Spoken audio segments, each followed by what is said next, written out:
Olá, muito boa tarde a todos, muito prazer, me chamo Pedro e venho trazer aqui um vídeo do porquê os fins justificam os meios.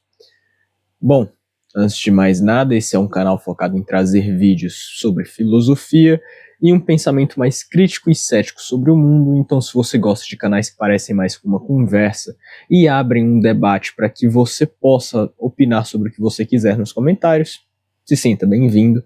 Se você é novo por aqui, peço que você se inscreva no canal, deixe o like, compartilhe esse vídeo com algum amigo, para que assim o canal possa continuar crescendo e ajudando mais pessoas a ter uma mente de fato mais crítica sobre o mundo. Bom, deixemos de enrolação e vamos lá.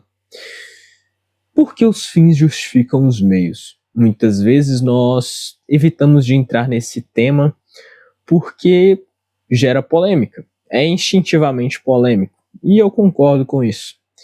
Mas não é porque um tema é polêmico que não podemos abordá-lo. Porque os fins justificam os meios. Muitas vezes nós temos uma escolha difícil para fazer. E essa escolha requer que você faça um sacrifício muito grande. Por exemplo, no Brasil atualmente, nós temos um esquema de pirâmide público, que é o INSS. Claramente, nós não vamos ser aposentados como os nossos avós. Os nossos pais já têm grande risco de não serem aposentados se você tem 40 anos ou mais. E aí, ou até seus 50 anos, mais ou menos ali. E aí você se depara com essa realidade e você pensa, bom, para que a gente possa ter um fim onde esse problema vai ser solucionado, cada pessoa tenha sua liberdade econômica, tenha uma autossuficiência financeira, nós temos que cortar a aposentadoria agora, para que daqui a 20 anos os jovens possam pensar por si próprios, bom, eu tenho que ter a minha aposentadoria, eu tenho que guardar o meu dinheiro, eu tenho que prover a minha subsistência, não posso depender de um terceiro.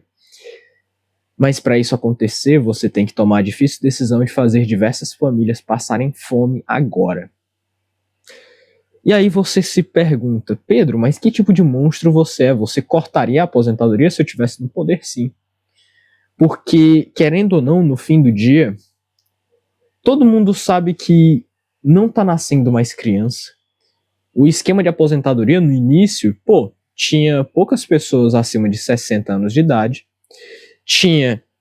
havia diversas famílias crescendo, com diversos pais tendo vários filhos. A média de filhos, quando o plano de aposentadoria foi criado, era de 5 a 6 filhos por família, né, por casal. Então, realmente era viável manter, porque logisticamente eram 6 pessoas para sustentar uma. E o número de aposentados era muito menor do que hoje em dia. Tinham poucos auxílios, tinham poucas pessoas que trabalhavam para o Estado, pelo Estado, como militares, policiais, políticos em si, porque vários cargos foram criados após isso. Então, por exemplo, esse é um dos temas em que é necessário que haja uma determinação forte para que o problema no futuro seja solucionado. E ninguém aborda esse tema, sabe por quê? Porque ele é impopular. Ninguém quer ser o cara que é lembrado por acabar com a aposentadoria dos idosos. Muito mais no nosso país. Quanto mais no nosso país. Porque no nosso país as pessoas não têm grande escolaridade. Então elas vão se lembrar só daquela grande merda que você fez. Só que aí a gente vai empurrando esse problema com a barriga, o problema vai aumentar. Um dia o governo vai ter que cortar a aposentadoria das pessoas ou vai ter que subir ainda mais a idade para você se aposentar, o que também é uma medida impopular. E as pessoas fingem que nada disso está acontecendo. Elas tapam o sol com uma peneira e fingem que aquilo ali vai se resolver. E não vai. Assim como o problema da economia no nosso país com relação à aposentadoria, temos um problema crônico no governo. O fato é que o governo não é eficiente, mas ninguém toca nesse assunto. O fato é que pessoas, por exemplo, com um certo nível de escolaridade menor não deveriam votar. Pedro, por que você está falando isso? Isso não seria uma maneira de eugenia? Você não estaria elitizando o ensino? Não, eu não estou elitizando o ensino. O que eu estou falando é pessoas analfabetas que têm pouco conhecimento, elas não deveriam votar.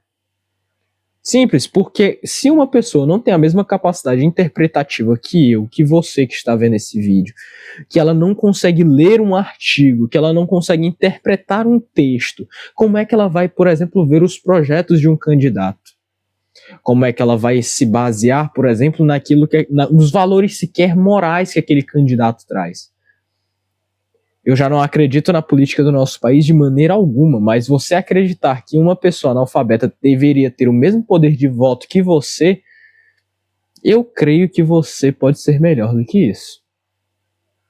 Porque se essa pessoa não tem capacidade mínima intelectual de interpretar um problema de maneira levemente complexa e pragmática, de que nem tudo é preto no branco, que ela acredita que para resolver a economia é só imprimir mais dinheiro, essa pessoa claramente não tem noção do que o mundo tá, do que está acontecendo no mundo ao redor dela. E esse é o grande problema. Estamos lotados de pessoas que votam em favor de si mesmas. Por exemplo, na eleição do Lula, o que as pessoas mais humildes, vou dizer mais pobres mesmo, não me importa o termo que você acha que é correto ou não. Se você se sente ofendido com isso, prazer, saia do canal. Não me interessa. Mas a questão é simples. Se as pessoas mais pobres votam naquilo que beneficia elas mesmas, os mais ricos também não deveriam votar. Sabe por quê? Ou não deveriam divulgar seus votos? Porque eles influenciam grande massa de pessoas. A verdade é que cada voto deveria ser pela população que trabalha. Se você, de alguma maneira, é beneficiado pelo Estado, você não deveria votar. Entendeu? Solucione o problema, corte o mal pela raiz. Mas, Pedro, isso é muito radicalismo da sua parte. É mesmo.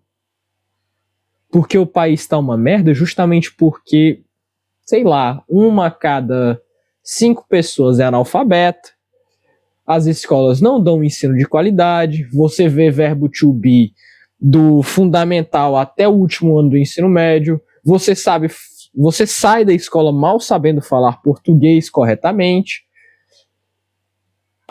você não sabe seu próprio idioma.